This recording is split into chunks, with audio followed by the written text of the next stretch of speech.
সন্ধ্যার নীরবতা ভেঙে হঠাৎ ধাওয়া, সীমান্ত পথে থামল মাদক পাচারের চেষ্টা। লালমনিরহাটের সীমান্ত এলাকায় বিজিবির সতর্ক টহলে একের পর এক অভিযান চালিয়ে উদ্ধার হলো বিপুল পরিমাণ ভারতীয় মাদক। মোটরসাইকেলে লুকিয়ে আনা হচ্ছিল নিষিদ্ধ ইস্কাপ সিরাপ। আরেক দফায় ফেলে পালিয়ে গেল চোরা কারবারিরা। দুটি পৃথক অভিযানে বিজিবির হাতে ধরা পড়ল মাদক কারবারের বড় চালান।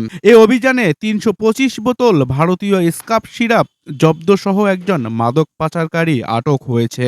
লালমনিরহাট ব্যাটালিয়ন ১৫ বিজিবি এর মাদক বিরোধী বিশেষ অভিযানে বিপুল পরিমাণ ভারতীয় স্কাপ সিরাপ জব্দ করা হয়েছে। অভিযানে এক মাদক পাচারকারীকেও আটক করেছে বিজিবি।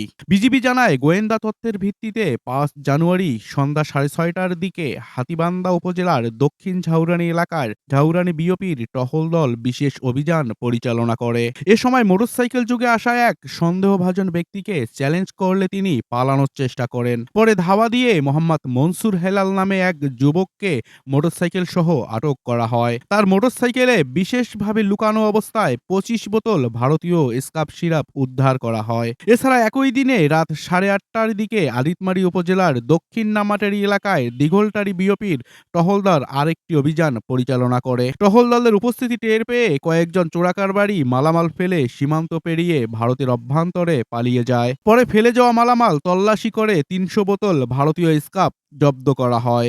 বিজিবি সূত্র জানায়, উদ্ধারকৃত মোট ৩২৫ বোতল স্কাপ সিরাপের আনুমানিক সিজার মূল্য ১,৩০,০০০ টাকা।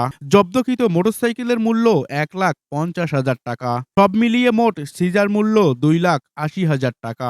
আটক আসামির বিরুদ্ধে হাতীবান্ধা থানায় মামলা দায়ের করে মাদকদ্রব্য সহ তাকে পুলিশের কাছে হস্তান্তর করা হয়েছে। এ ঘটনায় জড়িত অন্য চোরা কারবারিদের শনাক্তে আইনানুগ ব্যবস্থা প্রক্রিয়াধীন রয়েছে বলে জানায় বিজিবি।